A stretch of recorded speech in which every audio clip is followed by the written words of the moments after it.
Hello everyone, welcome back to my channel. चला मज्जा करू. तर फ्रेंड्स, आज ना श्रावणपट्टी बनवण्यासाठी आमच्या घरी आमची फॅमिली आले होते.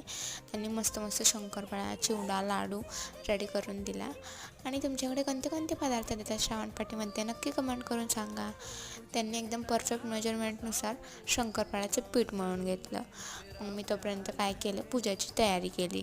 आणि पीठ मळल्यानंतर मग मी पटकन पूजा करून घेतली. आणि ना मग तेल तापायला ठेवलं. तोपर्यंत काय झालं माहिती आहे का, आम्हाला एवढे सगळे पदार्थ बघून ना खूप क्रेविंग होत होती. पण काय करायचं, आज भावाचा उपास असल्यामुळे आणि श्रावणाचा पहिला सोमवार असल्यामुळे आम्हाला खातच नाही आलं. मग तेल छान तापल्यानंतर त्यांनी त्याच्यामध्ये शेव काढली. आणि ना तो जो सोरा होता ना खूप मोठा होता आणि त्यांनी पटकन अशी शेव निघत होती. आणि शेव एकदम लुसलुशीत मऊ अशी झालेली होती. त्यानंतर ना मग त्यांनी त्याचबरोबर लाडूचा पाक रेडी केला.